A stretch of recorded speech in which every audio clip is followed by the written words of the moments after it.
অভিনব এক নাট্যজগতে বিচরণ করছে দর্শক। বাস্তব আর পরাবাস্তবের সন্ধিক্ষণে দাঁড়িয়ে পুতুলের শরীর আর মানুষের আবেগকে এক করে তুলে ধরা হয়েছে নাটকে। মঞ্চ নাটকের ব্যতিক্রমধর্মী প্রযোজনা ইনভিজিবল স্টোরিজ, সে সম্পর্কে বিস্তারিত জানবো এবারের সেগমেন্টে।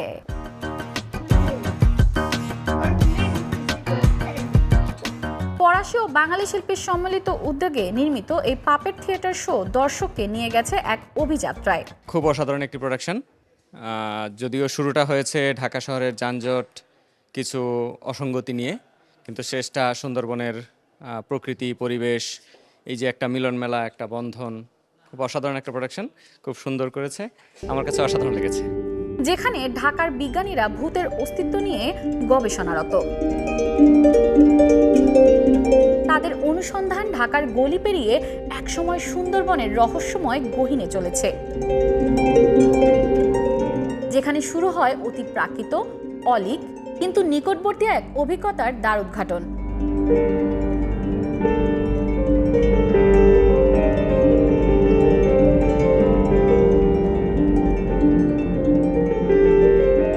নাটকটা আমাদের আরবান লেজেন্ডসদের সাথে আমাদের যে নেচারের যে কানেকশনটা বা আমাদের নেচারের প্রতি যে কনসার্ন থাকা দরকার সেইটাকে ফুটে উঠছে এই নাটকটাতে। হ্যাঁ, খুব ভালো, খুব দারুণ অ্যাক্টিং এবং পাপেটসের খুব অসাধারণ মেলবন্ধন, ভালো লেগেছে। আমার মনে হয় এরকম দেখা উচিত, অ্যাটলিস্ট রিক্রিয়েশনের জন্য আই গেস দেখা উচিত। আমাদের ঢাকা শহরে তো খুব কম স্কোপ আছে রিক্রিয়েশনের, সো আসা উচিত আই গেস।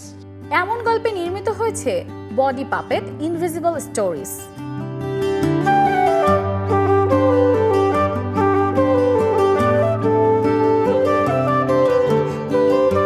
আমি চাই আমাদের যে অ্যাক্টিং বলেন বা পাপেট বলেন বা ডান্স বলেন, তো থিয়েটার দিক থেকে আমি বলবো বিশ্বমঞ্চে আমরা যে পারফরমেন্স করছি তা না, করছি, কিন্তু হয়তো বা এখন ইদানিং এসে হয়তো আমরা দেখতে পাচ্ছি থিয়েটারের দিক থেকে আমরা হয়তো ভালো ভালো শিল্পী পাচ্ছি না বা হচ্ছে না। এটার জন্য অনেক কিছু কারণ আছে। পার্সোনালি খুব আমার যেটা মনে হয়েছে, আমাদের অনেক আর্টিস্ট আমরা হারিয়ে যাই কারণ একটাই, যখন মনে করি আমার তো 8-10 বছর হয়েছে, আমি তো অনেক কিছু পারি, ওই পর থেকে আমার মনে হয় ওরা চর্চাটা কমাই দেয়, যার ফলে ওরা হারিয়ে যায়। বাংলাদেশ ফ্রান্স যৌথ উদ্যোগে নির্মিত এই চমকপ্রদ প্রযোজনাটিতে নাচ, গান ও পাপেট্রির সমন্বয়ে নানা ধর্ম ও লোককথার ভৌতিক গল্প ও অতি প্রাকৃত বিষয়বস্তু উপস্থাপিত হয়েছে।